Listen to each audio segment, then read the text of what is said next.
I would like to advise all those present that notice of this regular meeting of November 8th, 2023 has been provided to the public in accordance with the provisions of the Open Public Meeting Act of the State of New Jersey. Notice of time and place of this meeting has been included in the annual notice of meetings, which was posted and filed with the city clerk and with the Jersey Journal and the Star Ledger.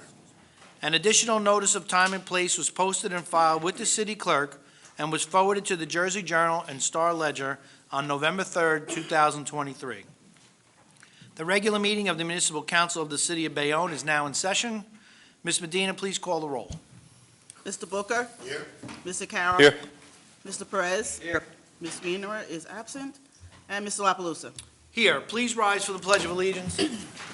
I pledge allegiance to the flag of the United States of America and to the republic for which it stands, one nation, under God, indivisible, with liberty and justice for all. Okay. Item number 1 has been withdrawn.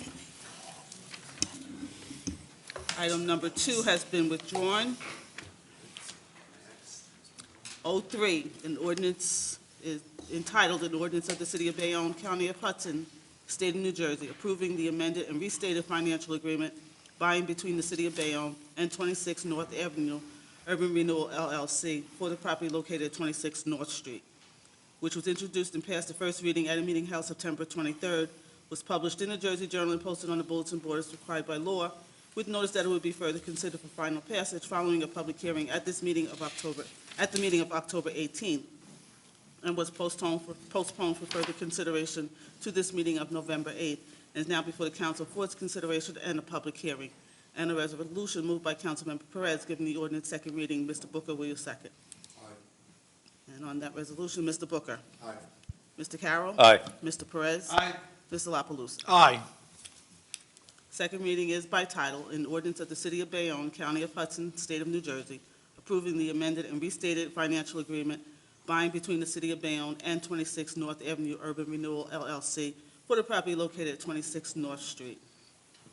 The council is now ready to give all persons interested in this ordinance an opportunity to be heard concerning it. The council will recognize anyone who wishes to speak.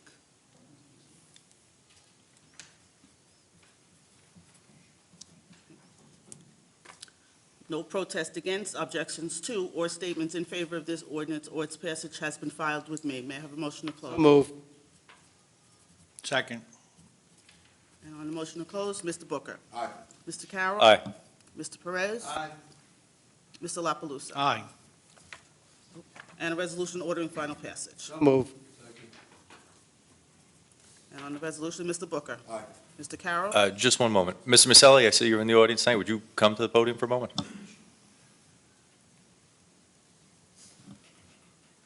Good evening. Good evening. On this issue, we spoke at length at a previous meeting. Yes. With respect to the site and what the proposed new plan is for the site, what Correct. we're going forward to do, eliminating those phases that had 22-story buildings and now having a 14-story. Correct. And so this would be in furtherance of that. This would be to, so we said what we're going to do is we're going to extend the other approval until we get the new approvals, right? That's what the last agreement said. And so this is in furtherance of that. So we're going to extend, we extended the redevelopment agreement already, so now we're going to extend the financial agreement. And now we've laid out a project schedule with Mr. Wichiscala. We've finalized, I think, a project schedule. Once that happens, all these go away. This existing pilot will go away. The existing RDA will sort of stay in place, but it will be for the new project. And then the approvals will be new, and the old approvals will go away. Understood. That is, and that is actually correct. So everything that we had talked about when we were here, and it was actually, I don't think it was last month, I think it was the month prior, and we've actually set a very aggressive schedule with respect to the city adopting or moving forward with a redevelopment plan that provides for the 14 stories. It has specific requirements for the redeveloper to come in within certain time periods after that to seek site plan approvals. As soon as those site plan approvals are granted, assuming everything goes along that path, the 22, I'll just call it the 22-story project, all all of those approvals terminate immediately at that point. And there would be an amended financial agreement that would reflect not a 22-story project, but the 14-story project at a maximum of 500 residential units and ground floor retail, some minimum amount as well, so.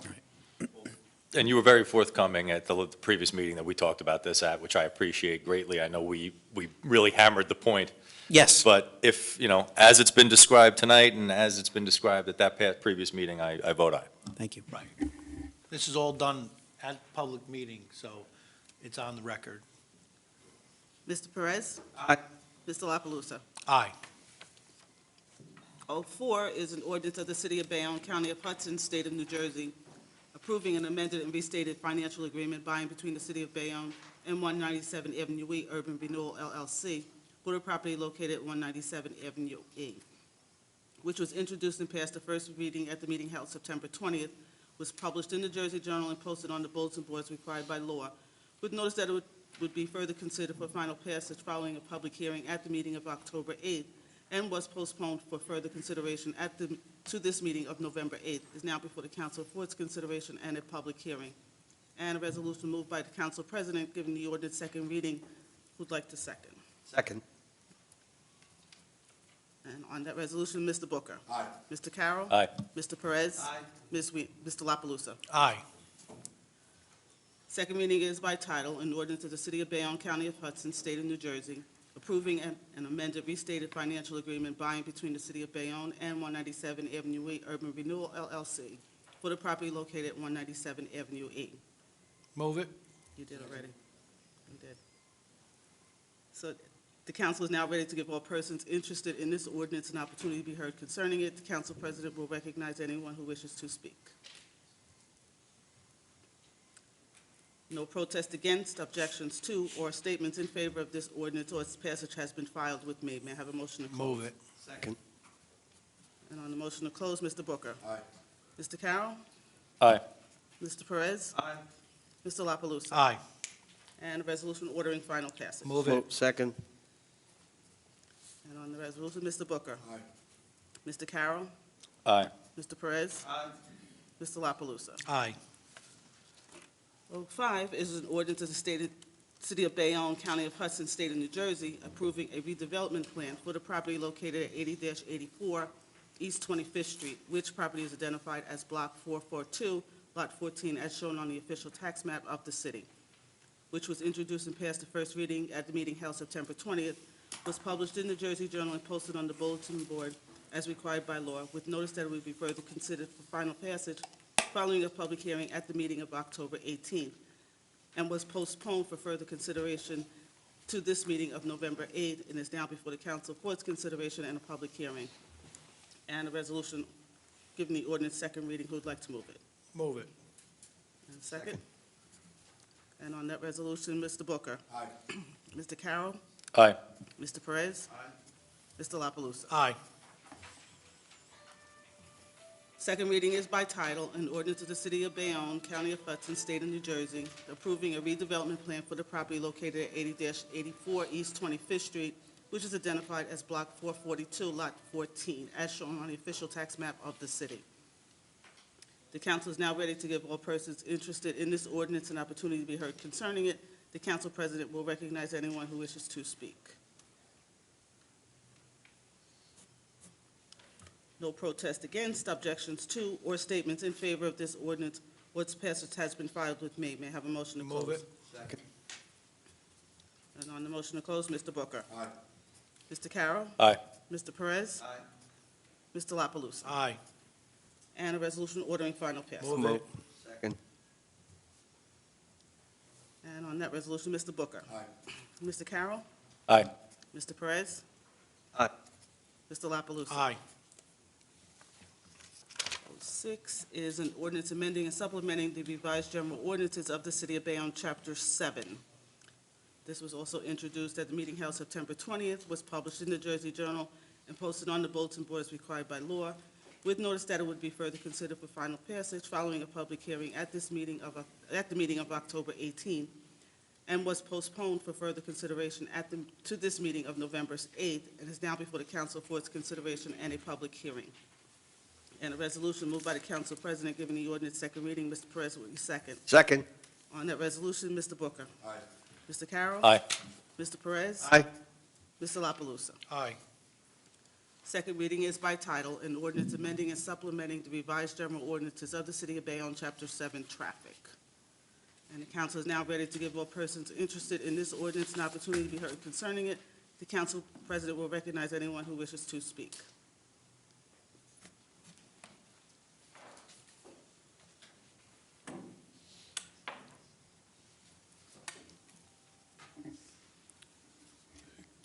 Good evening. Michael Morris, 55 West First Street, Bayonne, New Jersey. Can you clarify what this particular ordinance is about, please? We had a number of trucks that were parking on the side of the road. There is a white line there where you're not supposed to park. It's basically a shoulder if you break down. And so we felt that that was a safety risk. So we're prohibiting the parking on the side of the road on Goldsboro Drive. I agree with that.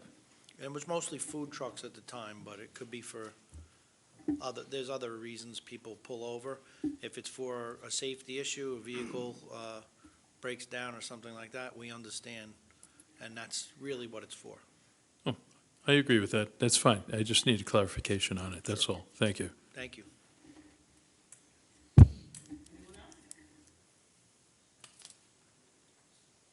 protest against, objections to, or statements in favor of this ordinance, or its passage has been filed with me. May I have a motion? So move. And on the motion to close, Mr. Booker. Aye. Mr. Carroll. Aye. Mr. Perez. Aye. Mr. La Palusa. Aye. And a resolution ordering final passage. So move. Second. And on that resolution, Mr. Booker. Aye. Mr. Carroll. Aye. Mr. Perez. Aye. Mr. La Palusa. Aye. 07 is an ordinance amending and supplementing the revised general ordinances of the City of Bayonne, Chapter 7, Traffic, which was introduced and passed the first reading at the meeting held September 20th, was published in the Jersey Journal and posted on the bulletin board as required by law, with notice that it would be further considered for final passage following a public hearing at the meeting of October 18, and was postponed for further consideration to this meeting of November 8th, is now before the council for its consideration and a public hearing. Move it. Second. And on that resolution, Mr. Booker. Aye. Mr. Carroll. Aye. Mr. Perez. Aye. Mr. La Palusa. Aye. Second reading is by title, amending and supplementing the revised general ordinances of the City of Bayonne, Chapter 7, Traffic. This prohibits U-turns on Broadway. The council is now ready to give all persons interested in this ordinance an opportunity to be heard concerning it. The council president will recognize anyone who wishes to speak.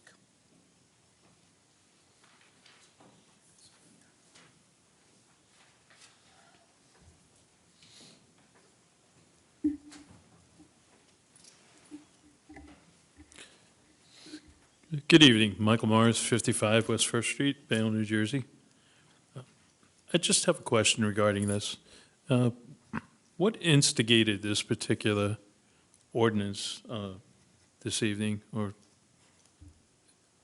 does anybody have any clarification on it So as you're to what? looking for one specific incident, you mean? Were there any specific incidents? I mean, I don't think it was any one specific, was it? No, there were numerous incidents at during the farmer's market. It was brought to my attention by residents and by vendors there that at that block in particular, this was occurring, but they also mentioned that it was occurring throughout Broadway.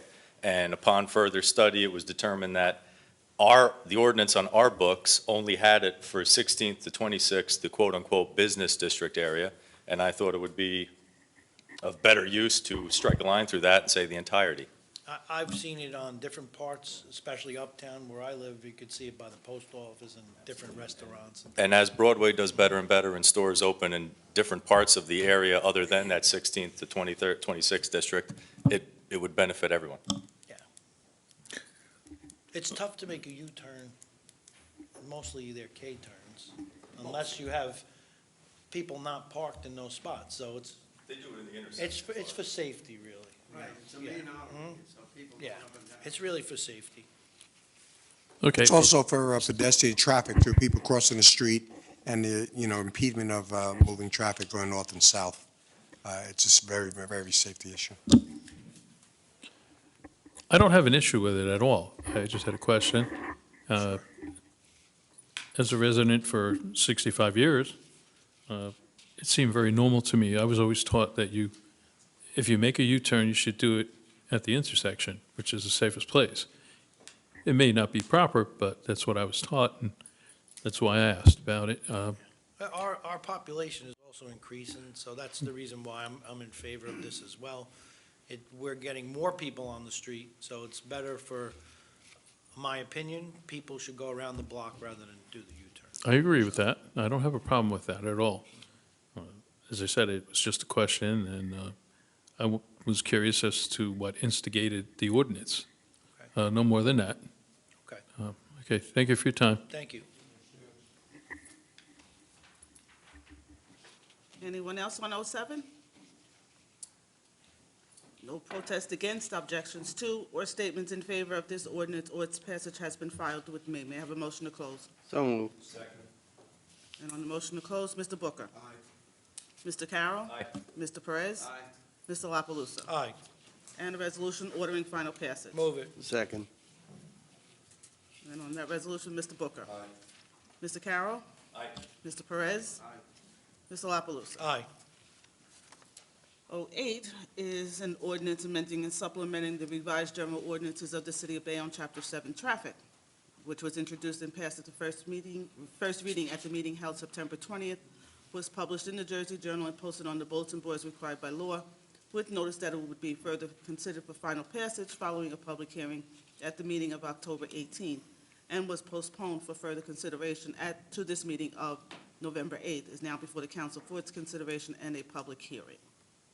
And a resolution moved by Councilmember Carroll, giving the ordinance second reading. Mr. Perez, will you second? Second. And on that resolution, Mr. Booker. Aye. Mr. Carroll. Aye. Mr. Perez. Aye. Mr. La Palusa. aye, Second reading is by title, an ordinance amending and supplementing the revised general ordinances of the City of Bayonne, Chapter 7, Traffic.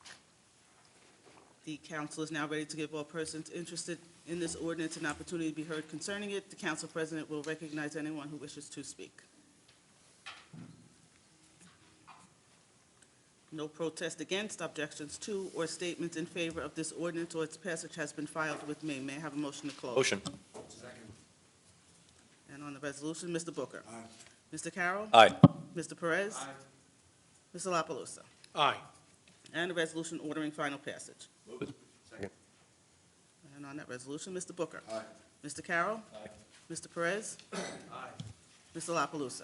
aye, 09 is also an ordinance amending and supplementing the revised general ordinances of the City of Bayonne, Chapter 7, Traffic.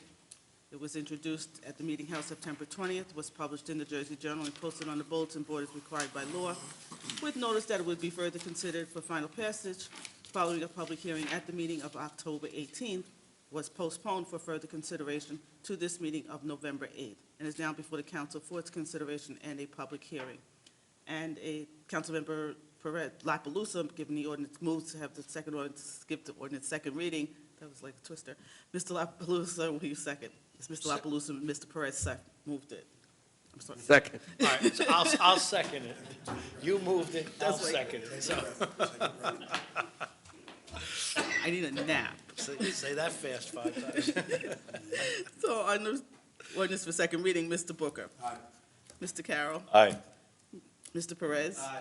Mr. La Palusa. Aye, And second reading is by title, an ordinance amending and supplementing the revised general ordinances of the City of Bayonne, Chapter 7, Traffic. The council is now ready to give all persons interested in this ordinance an opportunity to be heard concerning it. The council president will recognize anyone who wishes to speak. No protest against, objections to, or statements in favor of this ordinance or its passage has been filed with me. May I have a motion to close? move it. Second. And on the motion to close, Mr. Booker. Aye. Mr. Carroll. Aye. Mr. Perez. Mr. La Palusa. Aye, And a resolution ordering final passage. move it. Second. And on that resolution, Mr. Booker. Aye.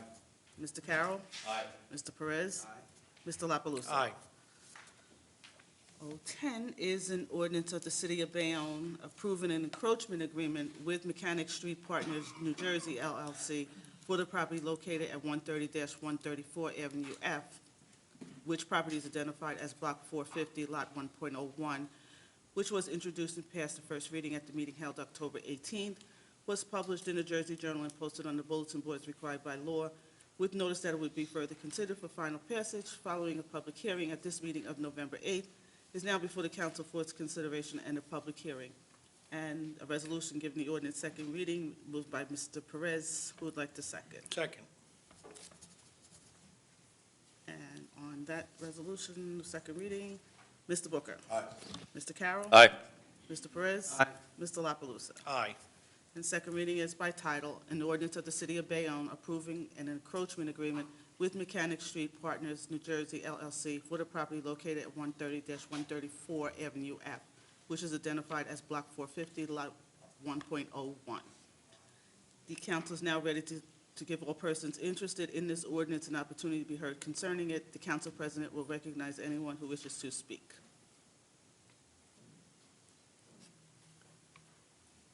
No protest against, objections to, or statements in favor of this ordinance or its passage has been filed with me. May I have a motion to close? So moved. And on the motion to close, Mr. Booker. Aye. Mr. Carroll. Aye. Mr. Perez. Aye. Mr. La Palusa. Aye. And a resolution ordering final passage. So moved. And on that resolution, Mr. Booker. Aye. Mr. Carroll. Aye. Mr. Perez. Aye. Mr. La Palusa. Aye. 011 is an ordinance of the City of Bayonne approving an encroachment agreement with 197 Avenue E Urban Renewal LLC for the property located at 197 Avenue E, which property is identified as Block 221, Lot 12.01, which was introduced and passed the first reading at the meeting held October 18th, was published in the Jersey Journal and posted on the bulletin board as required by law, with notice that it would be further considered for final passage following a public hearing at this meeting of November 8th, is now before the council for its consideration and a public hearing. And a resolution giving the ordinance second reading is moved by the council president. Mr. Booker, will you second? Second. And on that resolution, Mr. Booker. Aye. Mr. Carroll. Mr. Perez. Aye. Mr. La Palusa. Aye. Second reading is by title, an ordinance of the City of Bayonne approving an encroachment agreement with 197 Avenue E Urban Renewal LLC for the property located at 197 Avenue E, which is identified as Block 221, Lot 12.01. The council is now ready to give all persons interested in this ordinance an opportunity to be heard concerning it. The council president will recognize anyone who wishes to speak. No protest against, objections to, or statements in favor of this ordinance or its passage has been filed with me. May I have a motion to Move close? it. Second. And on the motion to close, Mr. Booker. Aye.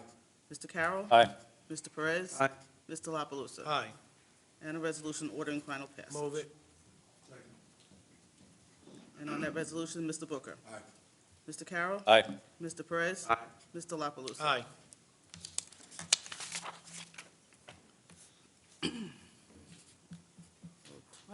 Is an ordinance amending and supplementing the revised general ordinances of the City of Bayonne, Chapter 7, Traffic, which was introduced and passed the first reading at a meeting held October 18th, was published in the Jersey Journal and posted on the bulletin boards required by law, with notice that it would be further considered for final passage following a public hearing at this meeting of November 8th, is now before the council for its consideration and a public hearing.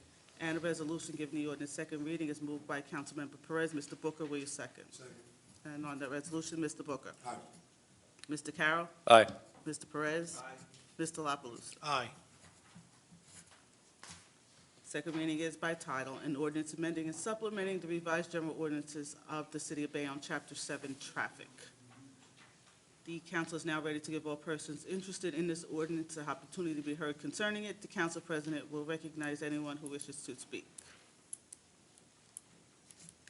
No protest against, objections to, or statements in favor of this ordinance or its passage has been filed with me. May I have a motion to close? So moved.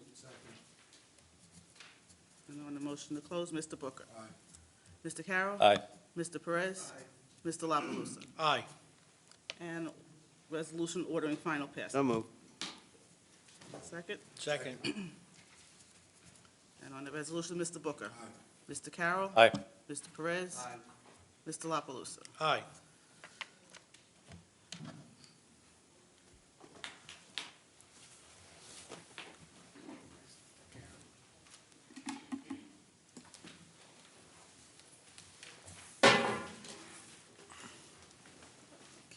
Our first speaker is Ms. Riscart.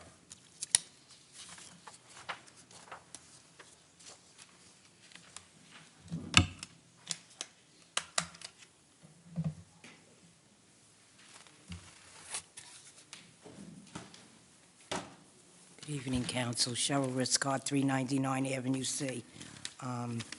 Again, Council, I like to know why this coronium hexavalent is all over town. Who's paying for it? Who put it there? Why is it here?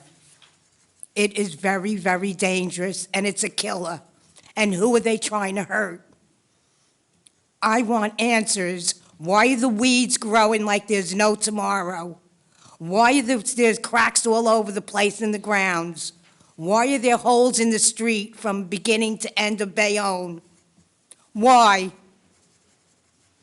And who gave this Michael the right to make a movie about me and disgrace my name? Is that what it's about? Is this is the guy that's building all these buildings? Not in his name? Has investors? It's my old boyfriend's friend. I know what I'm talking about. And opening up all these stores. Where do they come off at? I want answers, and the taxpayers should have answers. This is dangerous. Never mind formaldehyde.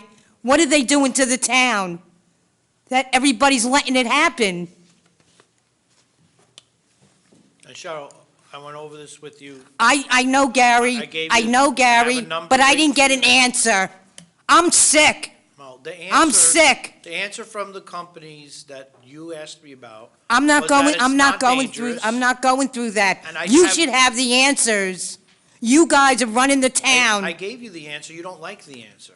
I'm not making phone calls. It should come from you. And the taxpayers I made the should phone know calls. I gave what's you the going on. information, If and- I didn't read the sign of that electrical box, I would have never known.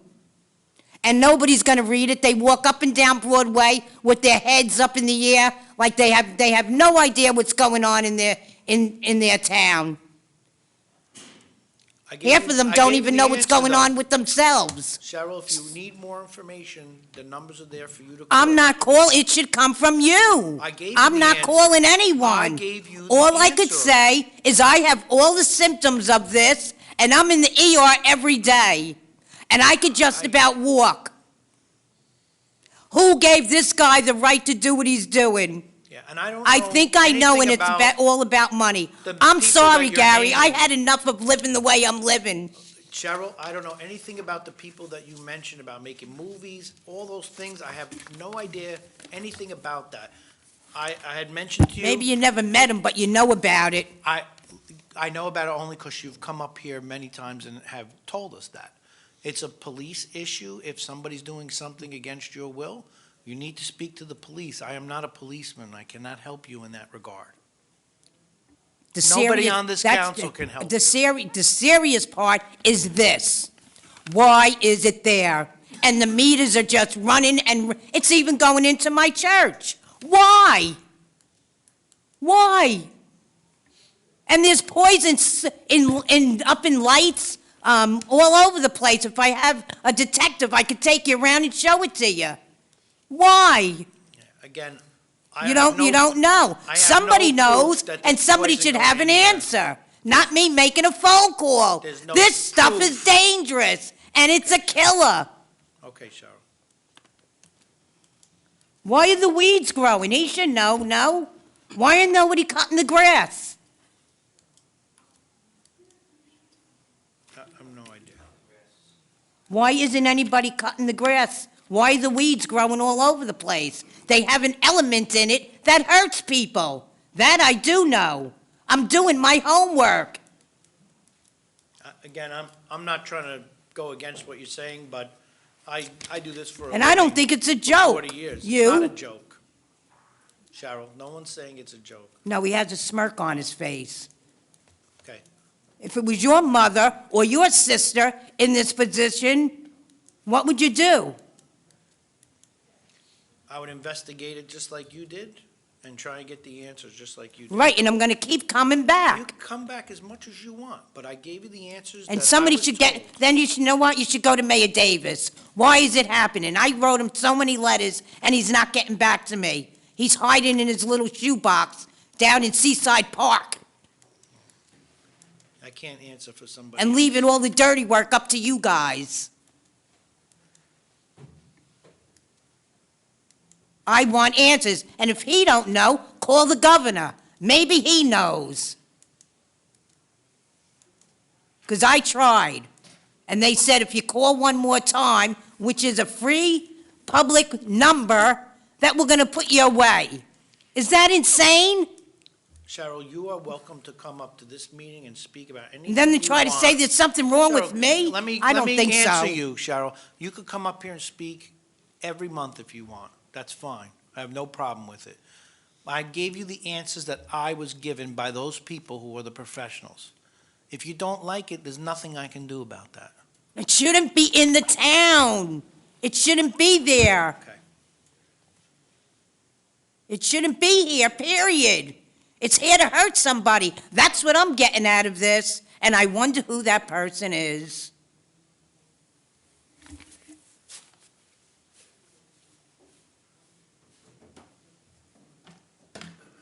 Moving on.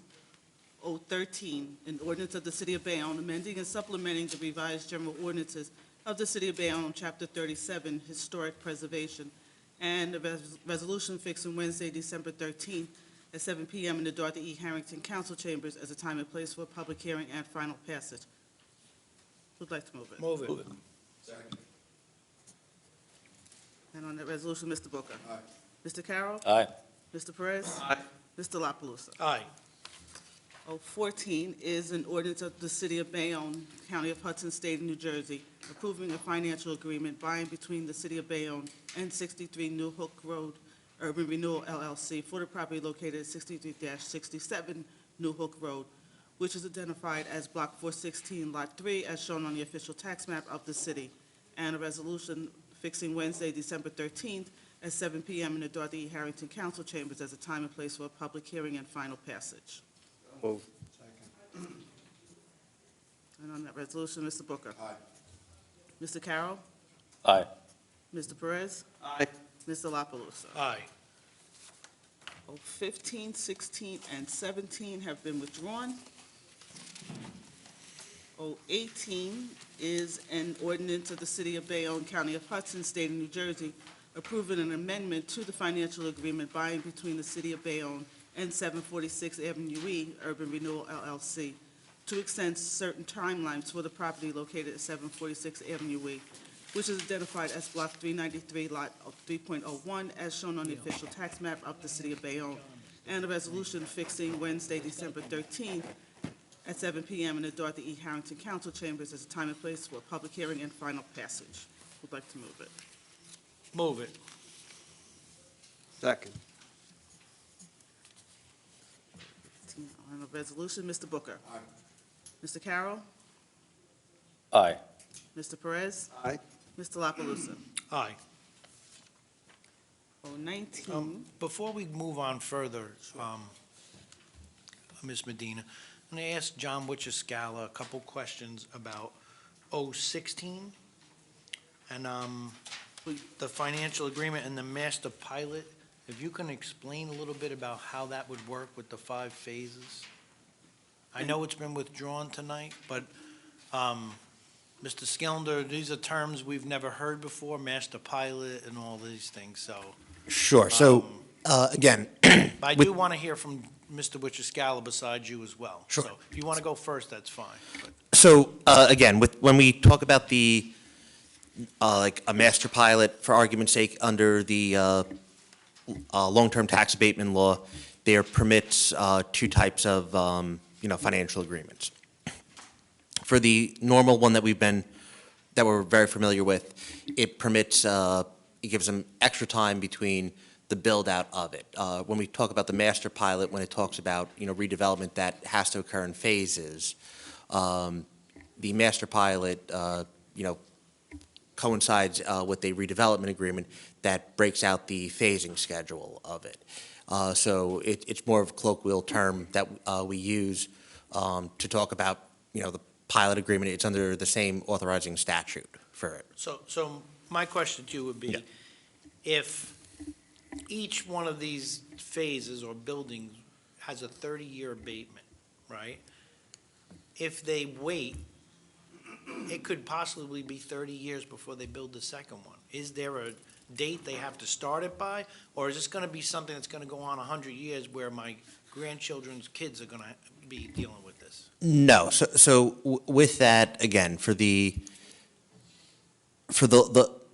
long-term tax abatement under that scenario with the redevelopment agreement, it permits, again, for a redevelopment plan and a redevelopment agreement for about 20 years on the build-out of it. And again, it looks at the bigger development, phases, such as, stuff that would occur at the Military Ocean Terminal. Again, while we have redevelopment agreements that talk about, multiple phase projects for it, as we know, takes many years to do. So for argument's sake, KRE for Bay 151. While it's a 3-phase project right now, they could have come in under the law and asked for one financial agreement, but they didn't. They have one financial agreement, for each of the projects they got separately, but it's the build out of that time frame. So that's under, some of the financial agreements that have been presented to the council and been voted upon. It talks about the shorter phases of the, whatever the time period for the effective date, such as, again, when you approve the, financial agreement in front of the council.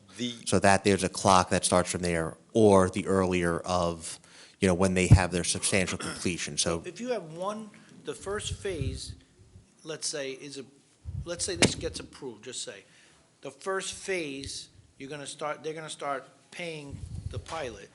yes. What about the rest of the property? That may not get built out for, if you say 20 years, that could be times 5, 100 years. Well, no, it wouldn't be in that scenario. It would be, again, there's two time frames from this. It's from the effective date at the signing of the agreement, under, for the master pilot for this 20-year build out of it. It's on the redevelopment agreement. And, it looks at different multiple properties. And as the tax abatement is only on the improvement, they're still paying, conventional taxes during that time. What this does is that it, secures up front, the broad stroke of the terms and the agreements on the phases for each of the financial agreements. So I can see the value to the developer that they don't have to keep coming back in for each phase. The bank for loans also would know that that's in place, so that would help them. I'm just having a hard time wrapping my head around how long this would take to get to phase 5. John, Council if you want- President, might I make this suggestion? This is actually an ordinance that's been pulled. We have requirements that are in the redevelopment agreement itself that dictate the phases as well. And I suspect that this will be back on for introduction in December. And in advance of that, we'll provide the council with a memo that provides the particulars on it in terms of how the phasing works and how the long-term tax abatement on each of those would work as well. Okay, this has been a long time, so the public knows. We heard about this over a year ago. We didn't know exactly what it was, never heard that term before, which is why I'm asking both you gentlemen for that. Sure. But since it's been withdrawn, I'm willing to wait, obviously, but before the next meeting, I want to know every detail. We'll have a memo that we'll put together on it, and it'll spell it out clearer, and then I think everybody can have it in front of them when it's back up for introduction. Okay. I just have one question. You used an example, Bay 151, that is a property with multiple phases with multiple pilots. Were they all done in one ordinance, or were they done separately? Well, For the same property with different phases? So on that one, it was done with, one financial agreement that consists over multiple properties. There's some pros and cons to that, just with any agreement for it. One of the pros, on that could be that upfront, you know how many units that they have, and it's up to the developer. At that point, they want to build within that time frame. They can. That's at their risk. The clock starts right away. That's a pro to the city. On the if you want to talk about on the negative sides of it, because again, these financial agreements are really more for the bank and the financial lenders to, estimate their costs. This, locks in, with some level of surety, the taxes and the operating costs on it that they can, spell out from year one to, the length of the pilot on what their taxes are going to be. So if you want to look at on the phasing aspect of it, if you're looking to have a property developed, and again, by that, the city would already have entered into a redevelopment agreement. They would want to see, again, the project going there, depending on what's there. So like for argument's sake, if we're using KRE for, their phase 3, it's a vacant piece of land. Vacant piece of land only has one part of it. There's no improvements on it. From a rateable perspective, the city's not getting much on that. Again, was Bay 151 done in one ordinance It was done in one ordinance, yes. that governed all phases? That governed 3 phases. 3 phases. And anything beyond that, they had to come in for another ordinance, for another hearing, for anything? If they would have, if they contemplated a 4th phase, and again, if they were able to acquire other pieces of property within there, they would have to be required a new redevelopment agreement Right. and a new financial agreement. And at present, you're going to provide us a memo because they're contemplating, let's say, 3, 4 phases, It's 5 phases. 5 Well, phases. On the ordinance that was withdrawn for here, and again, I just use that as an example. This isn't, not to talk about. Is this the Karen. first that you're aware of this multiple phase pilot? This would be, for the First first, one that Bayonne. for that Bayonne, has done. So that's Other Bayonne. municipalities, So- other municipalities have done that, and again, it's done in a way for upfront, for any of the lenders to know, here's the scope of the project. Here's the redevelopment agreement that was approved, by the city council, and the financial terms, again, to make sure that the project A is financeable with, current market rates as interest rates go, up and down. There's, this just locks into, again, what the, you could, within reason, estimate the, taxes that would be paid. If it was under conventional taxes, market conditions, can go up and down on it, on the, assessed value. They could file appeals to it. Also, again, based on, budgets, city council could raise, the taxes on it. This just locks in, that number on it, so, again. And it locks it in across all 5 phases at once. Well, it does in a range of it, but that's, again, where you have the ability to, have different, phases. When, again, you hit certain milestones, it's, X percentage. Or, again, this is just really for, on the lender security, over multiple phases. Again, If I'm. The thing council is- president asked specifically about how it relates to the triggering of the start of the pilot. So while you're calling this a master pilot, in theory, there are 5 pilots. And one doesn't trigger until however many years later, potentially. And I would think it would also rely on the completion of the one before it, So so. all 5 don't trigger at once. That's why I said the 100-year thing. Exactly. Is possible. Well, no, again, As Yeah. part of the memo, I think Yeah, I'd no, appreciate so- hearing Gonna have how a- long Yeah, you so, anticipate the final year of the final pilot to be paid.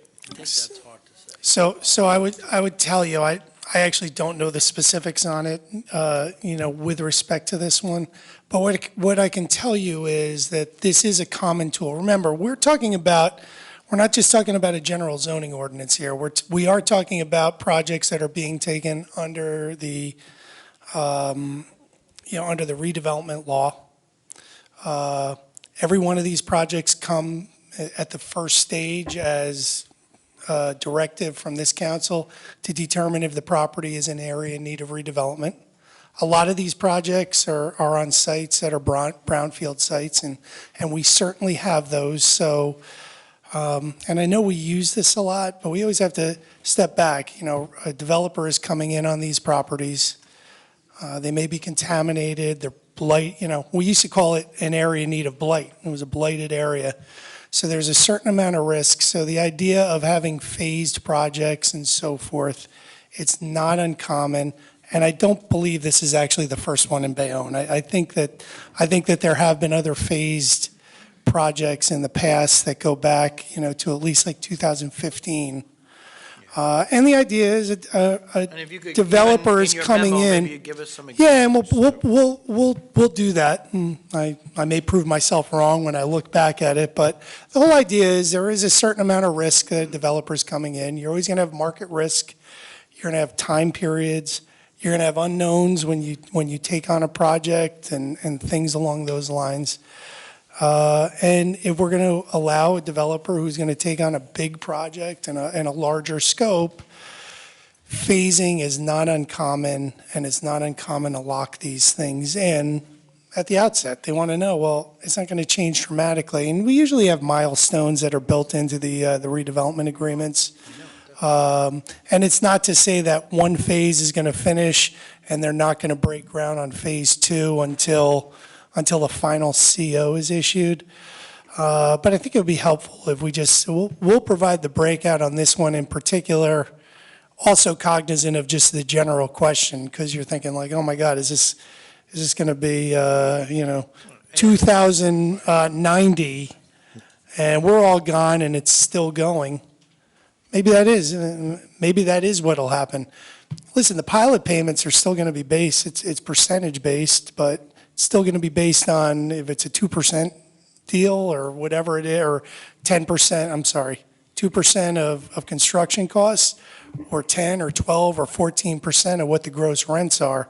Municipality is still going to be getting those. So presumably in the latter years, if the market's doing well, those rents are going to be higher, and that's what the pilot payments are going to be based on in those latter years as well. Right. But But- again, we know how this works with the market. Market's turning a little bit right now. Things are a little more difficult to get financing. And there's a big cycle. So over time, that's why I need to know all that in the memo. So, all right. A quick question, and I've been listening, there's a lot of information, and I want to digest all of this.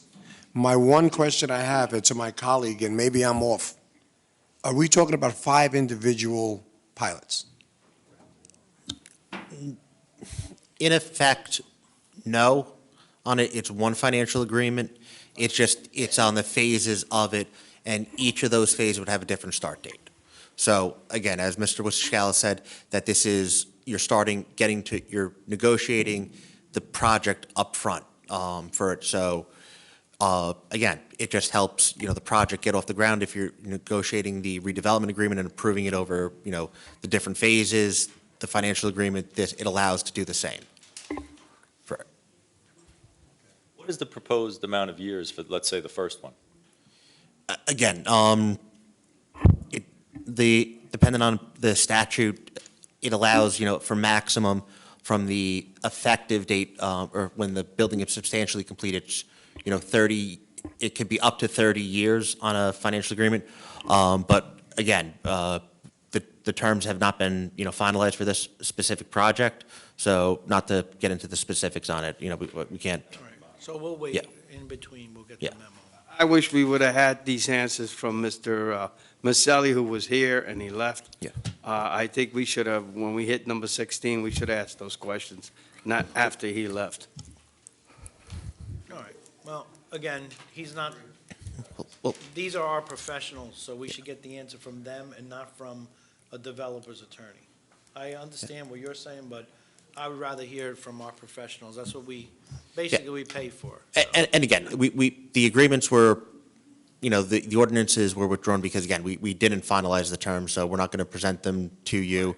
There were some other questions too, as, again, putting on the pink sheets for maybe a disagreement as to the timings for it. Some other municipalities do have requirements that any ordinances adopted have to be adopted before the calendar year changes. We don't have that requirement. So again, there was a little pressure on, from both sides, on the municipality side and on the developer side on this, to get this again. But also, to protect the, municipality and the residents of Bayonne, we felt it prudent that these ordinances not be heard tonight. I look forward to seeing the memo, but thank you. Thank you. So, yeah. Yeah, I don't think it's, Yeah. I'm not trying to say It's- no to you, but it doesn't make sense to have him come up No, when it- we withdrew this. Yeah. So we'll get the final answers with the memo. But he would have clarified a lot. 019 is an ordinance of the City of Bayonne amending and supplementing the revised general ordinances of the City of Bayonne, Chapter 33, Planning and Development Regulations, and a resolution fixing Wednesday, December 13th at 7 p.m. in the Dorothy E. Harrington Council Chambers as a time and place for a public hearing and final passage. Who'd like to move it? Move it. And on the resolution, Mr. Booker. Aye. Mr. Carroll. Aye. Mr. Perez. Aye. Mr. La Palusa. Aye.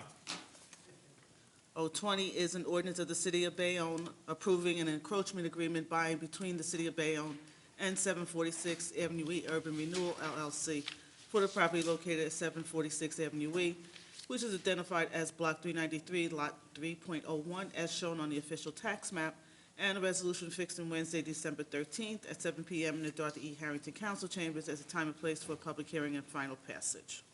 Who'd like to move it? Move it. Second. And on that resolution, Mr. Booker. Aye. Mr. Carroll. Aye. Mr. Perez. Aye. Mr. La Palusa. Aye. 021 is an ordinance amending and supplementing the revised general ordinances of the City of Bayonne, Chapter 7, Traffic, and a resolution fixed on Wednesday, December 13th at 7 p.m. in the Dorothy E. Harrington Council Chambers as a time and place for a public hearing and final passage. So move. Second. And on that resolution, Mr. Booker. Aye. Mr. Carroll. Aye. Mr. Perez. Aye. Mr. La Palusa. Aye. 022 is an ordinance amending and supplementing the revised general ordinances of the City of Bayonne, Chapter 7, Traffic, and a resolution fixed on Wednesday, December 13th at 7 p.m. in the Dorothy E. Harrington Council Chambers as a time and place for a public hearing and final passage. So move. And a second. Second. And on that resolution, Mr. Booker. Mr. Carroll. Aye. Mr. Perez. Aye. Mr. La Palusa. Aye. 023 has been removed. The communications is a consent agenda and is a resolution moved by the council as a whole ordering the following communications to be received and filed. It covers C1 through C3. Any questions on the communications? And on the communications, Mr. Booker. Aye. Mr. Carroll. Aye. Mr. Perez. Aye. Mr. La Palusa. Aye. OR1, we don't need a consent resolution, is moved by the council as a whole, and it's from Donna L. Mauer, Chief Financial Officer, reporting on vendor payments and recommending payment of the same, and a resolution adopting the recommendation and ordering payment of the claims. Any questions on the officer's report? And on that one, Mr. Booker. Aye. Mr. Carroll. Aye. Mr. Perez. Aye. Mr. La Palusa. Aye. Consent resolution is a resolution moved by the council as a whole, ordering the following resolutions to be adopted. It covers CR1 through CR16, and we're removing CR11. Any questions on the consent resolutions?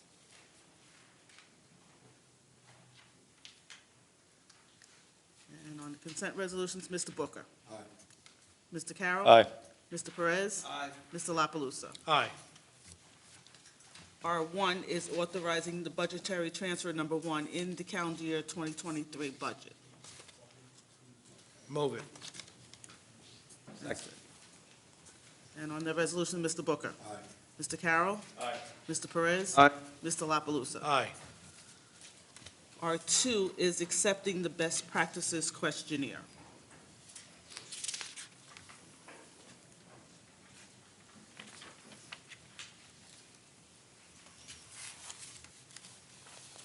Who'd like to move it? I'll move it.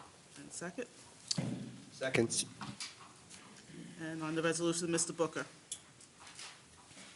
Quick question, best practices questionnaire, can I get an explanation on that?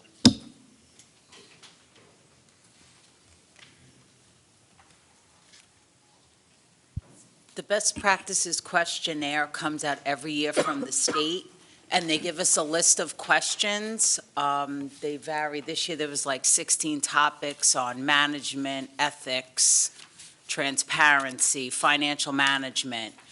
And this year, there were 67 questions, 15 topics, 48 were scored. You have to get a minimum of a 29 in order to have no withholding of your state aid. We got a score of a 33, so we'll receive 100% state aid. Thank you. So, on the best practices questionnaire, Mr. Booker. Aye. Mr. Carroll. Aye. Mr. Perez. Aye. Mr. La Palusa. Aye. R3 is approving the corrective action plan for the calendar year ending December 31st, 2022. Move it. Second. And on the corrective action plan, Mr. Booker. Aye. Mr. Carroll. Aye. Mr. Perez. Aye. Mr. La Palusa. Aye. R4 is awarding a contract to SHI International Corp. for the purchase and implementation of the Prime Point Payroll and Human Resources Management Software Program through the New Jersey Cooperative Alliance for a total contract amount not to exceed $111,000, $747.35. Move it. Second. Second. And on that resolution, Mr. Booker. Mr. Carroll. Aye. Mr. Perez. Aye.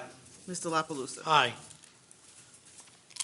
R5 is designating Chanty 5 LLC as the redeveloper of the property located at 562-568 Broadway, which is identified as Block 184, Lots 1, 2, and 3, as shown on the official tax map, and approving the redevelopment agreement for said property. And might I just add here, this is actually, and the title is here, this is actually a conditional designation of the redeveloper, and it's technically negotiation of a redevelopment agreement. So we're not actually approving a redevelopment agreement. It'll be negotiated, and then when that redevelopment agreement, assuming it comes together, it'll come back before the council for approval. And that actually holds true as well for R6 when we get to it. I'll move it. Okay, and a second. And on the resolution, Mr. Booker. Aye. Mr. Carroll. Aye. Mr. Perez. Aye. Mr. La Palusa. Aye. R6 is designating 111 Avenue F Partners LLC as the redeveloper of the property located at 107-111 Avenue F, 86 East 22nd, 88 East 22nd, 90 East 22nd, and 92 East 22nd Street, which is identified as Block 456, Lot 7, 8.01, 8.02, 8.03, 9, and 10, as shown on the official tax map. And this is also authorizing negotiation and preparation for a redevelopment agreement. Would like to move it. Move it. Second. And on that resolution, Mr. Booker. Aye. Mr. Carroll. Aye. Mr. Perez. Aye. Mr. La Palusa. Aye. R7 is authorizing and directing the planning board to conduct a preliminary investigation to determine whether the property located at 1-47 West 34th Street, which is identified as Block 131, Lot 1, as shown on the official tax map of the city, constitutes an area in need of redevelopment pursuant to the local redevelopment and housing law. Move it. Second. And on that resolution, Mr. Booker. Aye. Mr. Carroll. Aye. Mr. Perez. Aye. Mr. La Palusa. Aye. R8 is authorizing and directing the planning board to conduct a preliminary investigation to determine whether the property located at 1122-1126 John F. Kennedy Boulevard constitutes an area in need of redevelopment pursuant to the local redevelopment and housing law. Move it. Second. And on that resolution, Mr. Booker. Aye. Mr. Carroll. Aye. Mr. Perez. Aye. Mr. La Palusa. Aye. Ms. Medina, I think for this next one, R9, a letter was submitted to you. Let's get the resolution on record first, and then I will read it. It is approving the consent of the transfer of the redevelopment agreement and financial agreement by and between the City of Bayonne and EOM 90 Avenue E LLC to RAM 90 Avenue E LLC for the property located at 90 Avenue E, which is identified as Block 467, Lot 8 and 9, as shown on the official tax map. Who'd like to move the resolution? Move it. And second? Second. And I do have a letter. Oops. The letter is written by Susan Mitchell on behalf of her father, Edward Maskowitz. It says, "On behalf of our 95-year-old father, Edward Maskowitz, we would like to express our concern with the sale of the property next door to his home. Our father resides at 88 Avenue E, and the property next door, 90-102 Avenue E, is in the process of being sold. We have encountered problems with the current owners of 90-102 Avenue E and have yet to be resolved. We fear that if this property is sold prior to our grievances being addressed, neither the new owner nor the current owner will address these grievances.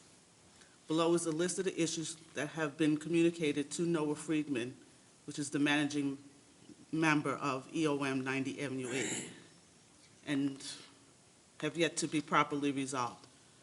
We have attempted to reach Noah, but our calls and emails stop being returned. We also worry that any unknown damages were caused to our home due to the demolition and construction. What recourse would we have as the new owners step in? Another reason we are opposed to the sale of this property is safety. The new partially construction of the 90 Avenue E is inches away from our property line. While the prior building was closed, a person was able to walk in between the buildings, and someone could escape from the second-floor bedroom window facing 90 Avenue E.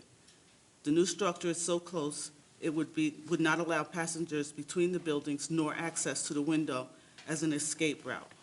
Another issue is the cracking of the cement in the yard and the sinking of the AC unit, which caused damage to the unit. We were left to wonder if there has been damage to the foundation of the home, and will more construction lead to additional damage? My father and our entire family have been more than accommodating in the entire process. When asked by the current owner to temporarily relocate our father during the demolition process, we complied, even though this was very disruptive to his well-being. We reviewed the architect's plans and requested when shoring up the property, we allowed the current owner access to the yard and removed the concrete in the yard. We never complained about the months of continuous shaking during the demolition and piling insertion. The shaking was hard on our father, especially with the early start time. Due to his memory loss, he had to be repeatedly reminded he was okay and not in danger due to the excessive noise and shaking of his home. He has had nightmares which have taken a toll not only on him but on us as well. We feel the current owner has taken advantage of my father from the start of this project. The commencement of the project came at an unfortunate bad time in our family, when our father was first contacted by EOM 90 Avenue E Urban Renewal LLC managing members. Stephen and Noah, our focus was on our terminally ill sister, who was our father's primary caregiver, as well as the co-owner of the home. We do not want this property to be sold until we can have our grievances resolved with the current owner. Also, we are hoping that the town of Bayonne will investigate our safety concerns. As a taxpayer at 88 Avenue A for nearly 50 years, our father shouldn't have to worry about the safety of his home. He should be able to use his yard fully, and he shouldn't have to be the subject of a very long, drawn-out project, which has caused anxiety and much confusion on his part. And she goes on to list the property damage, which is the removal of the fence on the construction side of the property, damage to the garden wall in the rear north end of the property, destructions of items within the garden, damage to tables and seating in the yard, patio and concrete, floor cracking in the entire yard, damage to the central air conditioner equipment, loss of the use of the yard for a period of 1 year due to the unsafe conditions, the fence and construction debris, and visible cracks in the foundation. And it's signed by the children of Edward Maskowitz. So I did a little research on this. This was new information as of last week. I had not known about this. Mr. Carroll, apparently you were in contact with the family. So the research I did was, I spoke to our construction official, Joe Benkert, who spoke to the owners in the summertime, he had said. The foundation was shored up, and they were happy with what was done as far as the shoring up of the foundation. I believe they had an underpin, was what he had said. I spoke to the potential new owner, and I did not get a chance to speak to Mr. Friedman, but what I have listed here, I wrote down what was in that letter. It looks like the fence, there's some broken concrete, there's a central air conditioning unit, the garden plants and garden wall, patio furniture, and they said there's some cracks in the foundation. So if a condition of that, all those points were corrected by the owner of the building now, then I would be okay saying yes to this, because this will not go through unless they do the fixing of this property, and it would have to be to the satisfaction of the owner of that adjacent property.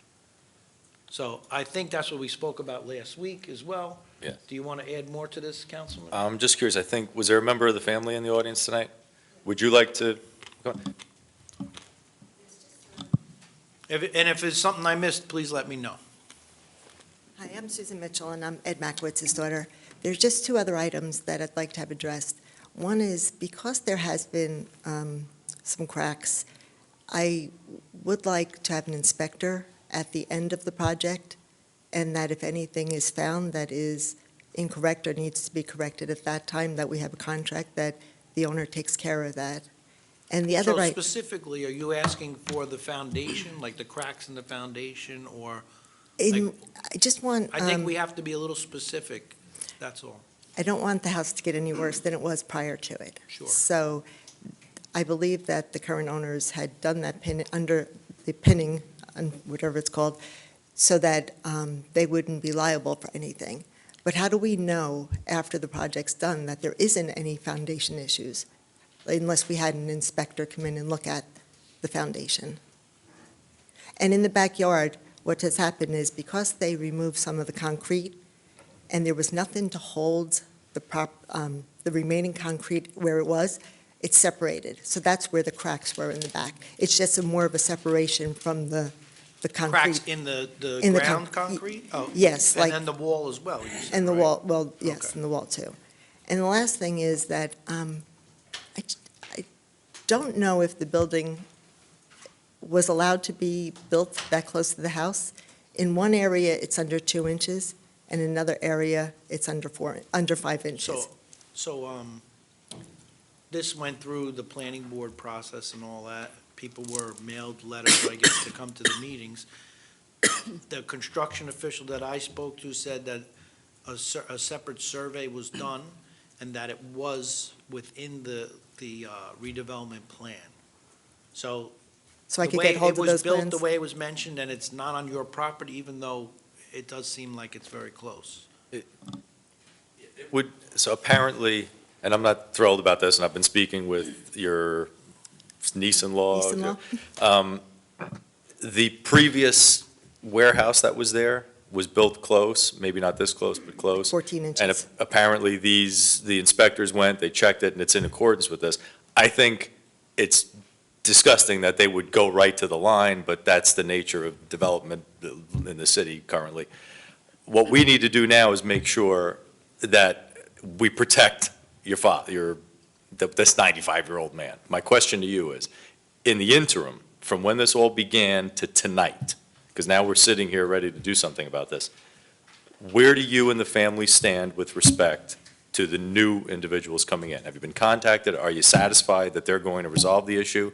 Have you been given anything in writing? Have you been, where do we stand We now? haven't had any contact Right. as of now.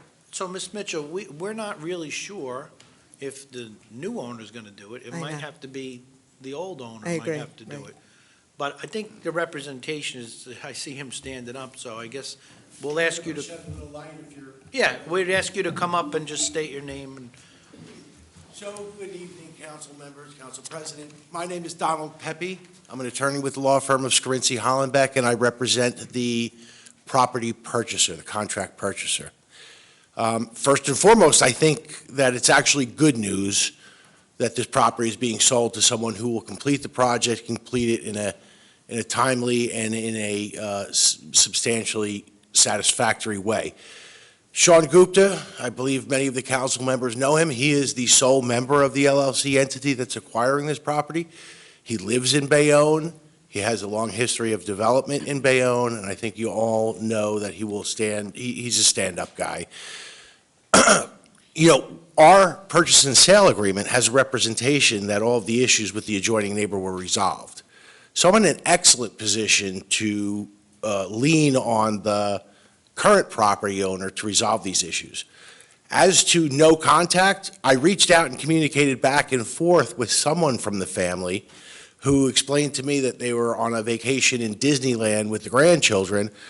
I said, please enjoy your time with your family. We'll get on the phone as soon as you come back. I believe they're coming back tomorrow. I'm willing to speak to them Sunday.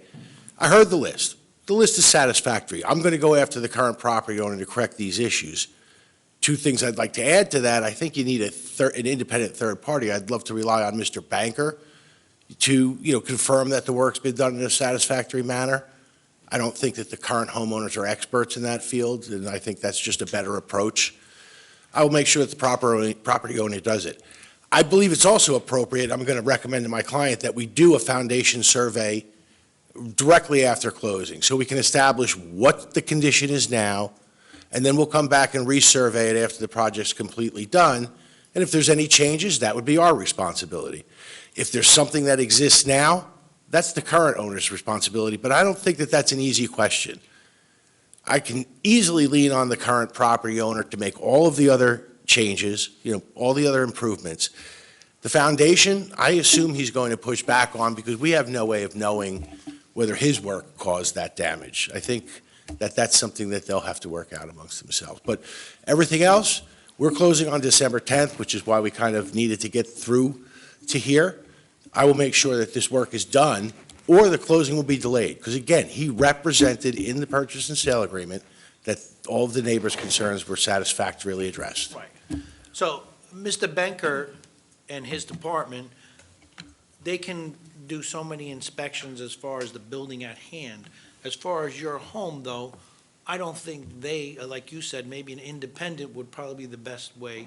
Get somebody outside of the developer and outside of the city. Again, we usually don't get involved in a private home and check all the particulars. They'll check the building next door, and they might be able to check some things on your property, but I think if we're able to get an independent. We can work that out with them, Right. and I will And I would think work. these are all doable things. That's Yeah, what it seems I'm pretty getting. simple. I just don't want to, my only caution, and I'm a lawyer, and this is what I do. I don't want to be in a situation where we keep doing, and somebody says, well, we don't like it, we want this, it's got to be adequately explained what's the expectation is, and then the delivery needs to meet that. Yeah, I agree 100% that it can't be a blanket open thing. That's why we need a list. If there was other things that you could mention to me. I think that letter was Yeah. fairly comprehensive. Yeah. But that's what I got out of the letter, right? To most of the things that I mentioned. I believe so, yeah. Yes, the only thing that I didn't have was the conversation that two of my nephews had with the owner, with the property managers, and I don't know if there's anything that we missed from them, so I will go back. Like, we had requested that they reconcrete the whole yard, and the whole yard is that small. It's very small, because now the new concrete doesn't match the old concrete. I don't care if they power wash the new one, but it doesn't match, and we still have, so I think that wasn't in the letter. And, that would be great to have an inspection when you start and when you end, but what if there's damage already? So I guess if we have to, we went out and got the surveyor and paid for that, paid for the markings for that, we've paid for, not an inspector, someone to look at the underpinning. We've already put out money on this that we never got, we're not getting back. So if we have to go out and get an inspector now to see if there's any damage from right now, then we will. Or if you find, if your findings find anything that's They can get it a problem. independent. They're willing to But do that. I don't know, because when they took that building down, it shook like crazy. When they put the pilings in, it was crazy. My father woke up one day and said, "We were bombed, weren't we?" No, Dad, we weren't bombed. You just slept through the beginning of the demolition this morning. Well, and Mr. Pepe, my concern is that this 95-year-old man had to spend his pension checks and Social Security fighting a previous owner or to get this work done. So you seem to suggest that you're willing to accomplish these tasks. Again, as I stand here, I don't know what the issues are in the foundation. I don't know if they're pre-existing. I don't know if there was previously a survey done. Most smart developers do a survey of adjoining properties. I know it was underpinned, so some engineer took a look at this. I just don't have the details. Mr. Banker told me there was another survey done, and that Oh, I have a copy when of the the work survey. was done, he spoke to somebody in your family, and they were happy with what was done at that time. But as far as I don't know if he's qualified to go around your whole house. That's why I said an independent person. And I think an independent person doesn't have skin in the game, so would probably be the best bet. And clarification, the independent person would be surveying her property or your property? I'm not sure. It's not a survey issue. We have a survey. We're on our own property line, and we built in accordance with the site plan approval. It's the inspection. The issues are the foundation, and that is a technical field that civil engineers take on, or structural engineers. They go down, they take photos, they measure the size of cracks. They even put sensors in so that they can tell whether there was any movement over time. We'll take that survey, because you know what? It's important to us to establish what's there now, so that a year from now, when the project's complete, if there's additional issues, that's ours. You'll be taking that inspection and her property is? Yes. Assuming she's willing to let us come onto the property, we have to get that consent. I will work this all out. I will take care of all of those other issues. I just anticipate I may get some pushback on doing anything more to a foundation, because people are just reticent to touch someone else's foundation. And in an older house, they have cracks. It doesn't necessarily mean. Now, if Noah did a survey himself, and it showed that there were no cracks and now there are, I will also lean on him to complete that before. But I assume he's going to take the position that anything that's a problem now was pre-existing. It just feels like having that would be important before we take this action. This would be to do these fixes, and again, whether it's you or Mr. Friedman, we would want that as a condition to complete this. So we're willing to, in my opinion, go through and get the vote on this as a condition of getting these things fixed. These are things that, as of right now, I've heard. Again, Council President, I'm just asking for a little bit of leniency with respect to the foundation. Everything else, I will commit to having it fixed before the closing, or I will delay the closing. It's Noah's problem. I get that, I understand. Well, you know what, We're trying include to the protect foundation. If the I have to come resident back also. here and ask for relief on that, I'd beg the council's indulgence. If I have to do that, if the current property owner refuses to do that work, I just don't see him refusing to do the other work. But he has, apparently, to date. He No, won't respond, honestly, he's not I doing think, I don't find a lot of faith in many of his statements. Again, he represented to me in the contract, we knew there was an issue. He represented to us that it was satisfactorily resolved, so I have a lot of leverage. I understand. The sale's not gonna go through if he still has these issues. Yep. Yeah. 100%. Okay, so the council, we understand this is a condition. If it's not met, then this is not valid. And who is our agent in the room to make sure the closing doesn't go through? When is the closing date scheduled? Currently, the Event it shouldn't. Currently, the outside closing date is December 10th. But that assumed that everything that they had to deliver was done. I am feeling now that December 10th may not be a solid date. This work will be done before we close.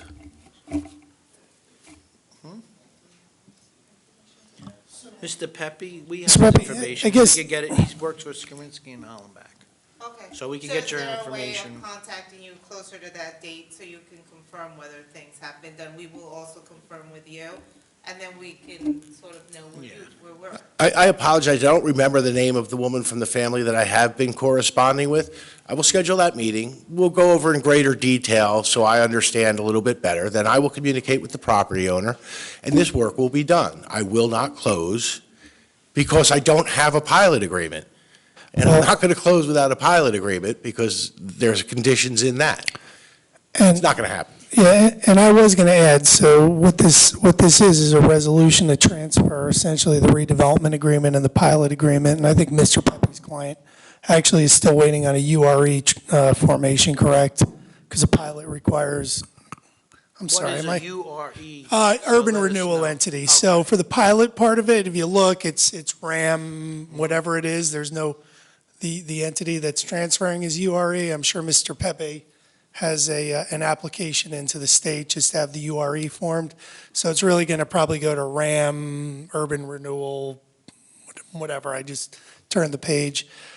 With that, I assume, with this action, he's also going to be looking for us to have at least a one-page document or something that acknowledges the assignment of the document or just renames the document. So am I right on that, Mr. Pepe? I had provided Mr. Skillender a draft of an assignment agreement, so, if that's So acceptable. so effectively, the action that the council is taking tonight would be authorizing the mayor to sign off on the assignment forms.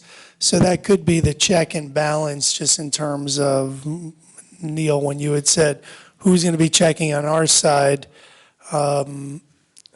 We could take this action to approve it, but hold off the execution on it until we have a satisfactory And resolve. so that's, I'm going to call that option A. So we can hold off the execution of it, but is there any reason we cannot postpone till the December meeting and just provide 30 days to? Well, that'll leave to Mr. Pepe. He's got a contract. Candidly, I mean, contract aside, because I have that representation, this will actually be helpful to me, having a conditional resolution that I can deliver to the current owner and say, you haven't accomplished the transfer of the pilot until this is done. I think it actually would benefit me and give me more leverage to make sure it gets done. So two things. Besides the benefit for you, this locks somebody in to fix specific things. And it also clears up a behemoth construction project that looks like nothing right now, and it looks worse than the empty lot that was there. So these are the things that I'd like for Bayonne to fix, to make something look nicer than the concrete structure that's there now. So So- option one is better for you. Oh, Yeah, I would so- very much prefer a resolution now that lays out the conditions upon which the transfer can occur. Yeah. Effectively upon which the mayor can sign it. Yeah, and we would, so if the council were to take action tonight, you would take action subject to us amending the resolution. It's not going to happen tonight, but we'll amend the resolution before it's signed off on by the clerk, and would just incorporate those terms and conditions to be addressed. And it would specify that the assignment documents will not be executed until whatever these conditions have been addressed. And would that execution order come back to us? Well, it depends. I don't know if you need confirmation or if you're comfortable relying on, whether it's Mr. Benkert or, I'd like to or the municipal engineer confirming that this work has been performed. Construction official would probably be the person to do it, but I don't know about the foundation. I don't know how that gets addressed, but. And the various odds and ends in the backyard and the AC, et cetera, and so forth. Right. So again, I have a list of 6 things that were mentioned from your letter. If I'm wrong or there was something I left out, just let me know. But I have the fence in the backyard, the concrete on the ground, central air conditioning, the garden and the garden wall, patio furniture, and then the last one was the foundation cracks. And The fence won't be able to be put up until the project's done, more than likely, because it's too close to the. Okay, well, I mean, that could be, then the new owner would put the fence up after construction. And I don't know, if the cracks in the patio, I'm not, or in the concrete on the ground, I'm Yeah, not sure if and, that was and there. all of these, I think, are very doable with the exception of the foundation, only because it's the unknown right now. So if we can get an independent person in to look at that, you're saying, Mr. Pepe, that you think there might have been a survey done of the foundation, or? I always recommend that. I honestly, I don't know. I mean, because since they did underpinning, that's what I An would think. engineer that they had must have to study done- that. Right. There are also the little gauges around the cracks that were there.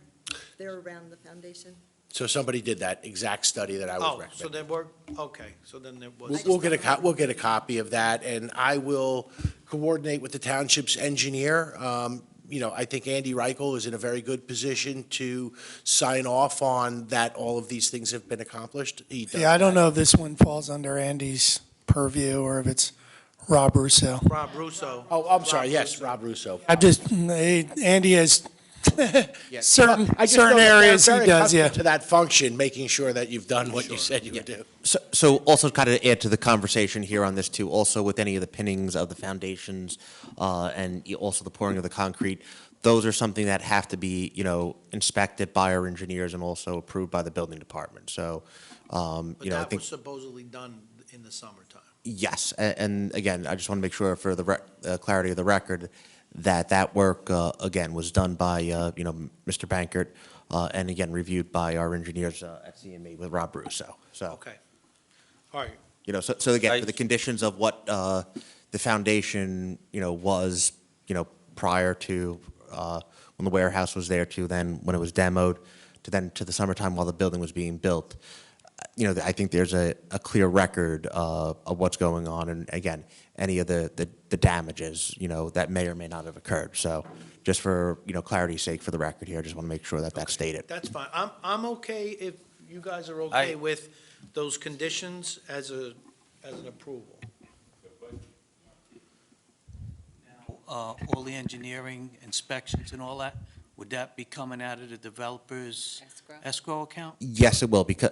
No worries. Yeah, and there's an escrow that's already City's set not up. paying for No, any of the that. city's not paying for it.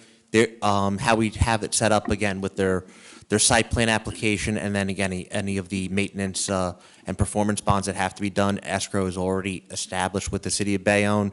And that, again, covers the cost of, our engineers, our professionals for their time and efforts on this. Council President, before you take action, I would appreciate if we articulate everything that needs to be reflected in the resolution. Okay. Because I just don't want, I want us to be able to walk out of here tomorrow. I want to be able to revise that resolution and not have to flip it around to everybody for a review, et cetera, because we're taking an action. I just want to make sure we're clear on everything. Ms. Mitchell, are you satisfied, and were you about to read it? Or are you satisfied with what is in the letter being what needs to be completed? Yes, as with, Family representative? along with, yes, because that does have the cracks in the foundation, it does have that there. Yes, and then, as you mentioned, that after the project is done, after you're finished your construction, that we get to inspect again to ensure that nothing else has happened since now. Yeah, I mean, that's. Do it pre and post, so you can tell. Exactly. I'm not concerned about the post. We're responsible for that. Anything that happens when we're in control, it's on us. Okay. My concern is what may or may not have happened previously that I don't have any information on. So if we could just put the foundation off for a moment. And I don't have a copy of the letters, so I've just kind of been jotting down notes. So I did hear, I guess there's a fence. The fence is down, but the fence is actually going to be a condition of the completion of the project anyway. So we'll just specify that. That's not something that needs to happen immediately. I heard the patio furniture. Was patio furniture damaged? Is that the bottom line? There was concrete on it that we couldn't get off. Okay. So what are we doing with the patio furniture? Is that going to be We replaced? We already replaced it. You replaced it, so with So very what's the remedy? Is there you know the something cost you're of looking for from the current owner? You have a receipt that could be Money? reimbursed? I could get the Discover card, yes. Okay. And the same with the air conditioner, that had to be fixed, and I think we submitted. Okay, so let me just stop on the patio furniture. The current owner to reimburse for the replacement. And for the central air conditioner. And the same thing, what happened to the central air conditioner, just so I'm clear? When they were replacing the 3 by 7 feet pieces of concrete that they removed, they had to hoist up the air conditioner. First of all, the air conditioning unit was kind of tipping because they removed some of the concrete that was under, it was on a little slab. And they hoisted them up into the air on a Friday during the day, and that weekend was super windy, and they were moving all over the place all weekend. When we went to use the air conditioner in the summertime, it wasn't working. And So is this replacement of the condenser or No, just repairs? It was like $1,200 worth of repairs by PSE&G that we have a bill for. Okay, repairs done, and they're to reimburse you for it? Right. Okay, thank you. What else do we have? The concrete in the backyard is broke, right? You want that replaced? The concrete, yes, we want the yard to look similar as to it did before, so now we have 2 new panels of concrete, and the rest is, older. So either replace it, power wash it, but also the older one had all shifted. So instead of being like whatever you put in between slabs of concrete, whether it's 1/4 inch or whatever, it became larger as time went on, because there was nothing to hold after they removed the concrete. It just shifted because this went from, they dug it up in December or January, replaced it in May and it was supposed to be a 4-week period without the concrete. And they just delayed and delayed. So I'm going to ask this of Mr. Pepe, is this something you're going to have the owner do now? Or is this something you're going to ultimately do that makes more sense to do subsequent to completion of the project or further along? I'm just wondering if there's a potential for this to happen again with construction activities in those areas. Yeah, I think that's a possibility. I think we're also coming very close to being too late to pour And it's the time of the year as well. I will coordinate with the property owner, and if we can convince them that cleaning is suitable, maybe we'll try that first, and if they're not happy and they require a replacement, then we'll replace. And then was there some garden plants in the garden wall as well? Yes, we didn't realize that they were going to touch the garden. It's just a small 1.5, 2 foot high, wide area in the back of the yard. So when they took out the 3 by 7 feet concrete, they took out a little piece of that brick wall. Did you have specific plants in there that you? No, I don't care what goes back in it, Okay. but the wall was, part of the wall was removed as well. And what kind of wall? Is it It's concrete, a brick, or Okay. like a 2 feet brick high. Okay. So somebody would have to try to match that There was with a the rest. border, pretty much? It's a border. Separating the concrete. Everything and else the is garden. concrete except for a 2 foot wall with dirt and some plants. Okay. And then the last thing that I have was the foundation cracks, right? That would be the last thing? Yes, to check those, and like I said, those gauges are on it, just don't know how to read it or to see. And in court, like, when we talked about the yard, the concrete, those panels had been put there in 2014, cemented with just a small space for probably to allow the growth and the freezing, and that all shifted because there was nothing to hold the concrete Well, back. if they agree to So- this, they're going to give you a whole new backyard. That's pretty fine, much, so, yeah. I have a quick question. Just out of curiosity, before the development of this project, and I've been sitting here watching and listening to all the information, did you notice cracks in the foundation before or after? Like, did you have anything that showed you before that they could argue that they were there before? No, I didn't, but I believe that those little gauges were put on all of the existing cracks, I believe. I don't know when they were put on, and I think they're dated, but I'm not sure. So that should give an indication of, let me see, 2014, I believe it was, the house was redone. It was taken down to the studs, and there was work done underneath the house to secure it because when the train was put in, it caused some damage to the house. So we did have work done to the house. I think it was 2014. All right. So I think it would be suitable to go forward tonight with what we described as a conditional resolution, conditional ordinance here. And, you know, as you can see, the city's taking this very seriously. You know, when I heard about this, if you're going to build downtown, you got to do it right, and you got to take care of the little old ladies and the old people and everybody. If you build in If you build it anywhere, I know. build in I knew you were going to Bayonne. jump on me, but I wanted to say it. Right. So I'm willing to go forward with this, the execution of which, contingent upon what was just taken Yeah, out. and maybe I'll just do a quick repeat on this. do it. Because we started chatting about things midstream. I just want to make sure we're all on the same page. I want to make sure Mr. Gupta and Mr. Pepe as well know we're in agreement. So relative to the fence, that's going to be replaced at the end. That's probably part of the original plans anyway, I would imagine. And that'll be done, by the new property owner. Regarding the patio, current property owners got to reimburse the property owners for the patio furniture replacement. They've got to reimburse for the necessary repairs to the AC. Guesstimated, I believe, at $1,200, but whatever that is, there's some receipt, I'm sure. We've got the issues with the patio.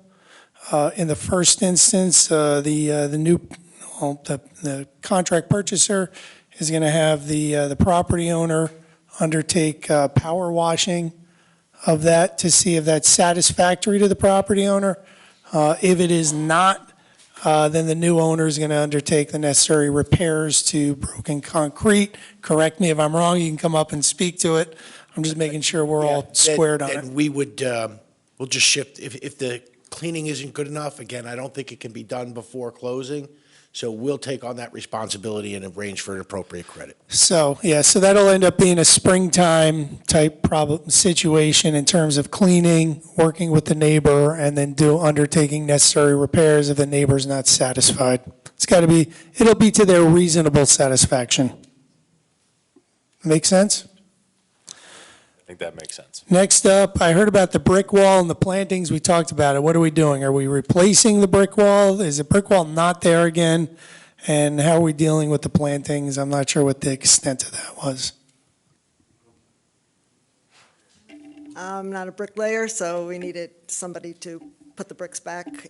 I don't even know if they're there, though, unfortunately. And it would have to match what's there, so, Can I ask you, it's a portion of a wall? yes. It'll be repaired. All right, so the new owner in the springtime, does that make sense? I don't know, or if it makes sense later in construction. I don't know how the layout is, but I think it's best to put it after the building's complete, just in case. I would imagine that's probably the case. Yeah, again, we'll take on that responsibility ourselves so that we can ensure that it's done appropriately, and we'll arrange for a credit.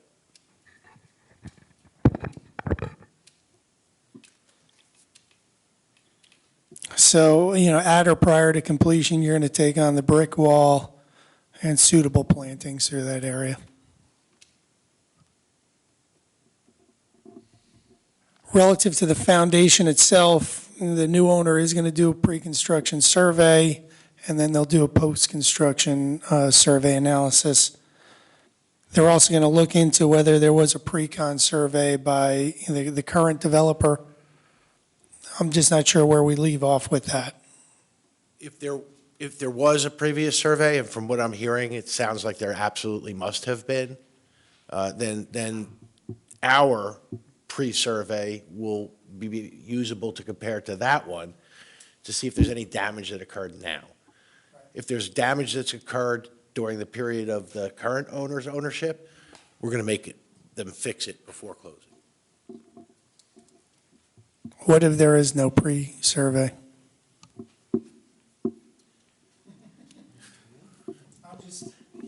I'll leave that to, again, I think you all understand where I'm coming from, but if the council wants to make that a condition, the council wants to make that a condition. I'm not looking to put it, I'm just throwing it out there. I Yeah. just want you to know, I was told there was an additional survey done. So I don't know how, I can't guarantee that, I'm only going by what was told to me. Again, from our investigation into this, that the building department, when they went out to inspect it, a survey was provided to them. Again, I think we could relay that information over as to, who did the survey and what information they may or may not have, I think could be addressed at that point, so. It feels at this stage in the game that's fairly reasonable. That, correcting the cosmetic issues, providing compensation, which was discussed, which you've agreed to, and all the things, to match as best as they can possibly match in a reasonable way, in accordance with what was just stated and written down. The foundation and the surveys, we may have had a bad actor, I don't know, in the past. We weren't able to question him here like we're questioning these two individuals, both of whom, these being very forthright and willing to do this. And they're willing to make things Yeah. right. I'm getting more comfortable that there's light at the end of this tunnel, and it seems like you are as well. So, okay. Okay. Thank you. Just wanted to thank you. All right. I'm willing to move this based on what was just written down, based on our remedy and You want to move it as a amendment. whole? Is that good? Is You fine everybody with me? okay with that? All right, Madeline, we'll move it as a whole. And on R9, Mr. Booker. All right, real quick, I just want to say that I'm in agreement with the project. I have no doubt about Mr. Gupta and what he's going to do. But my concern and reason why I got so excited about this program, this development, is that when developers come in, they promise these neighbors different things that are going to go on, and this project really turned negative for the owner. And upon the fact that you guys are going to fix what was done before that, I agree to vote aye on this project. Mr. Carroll.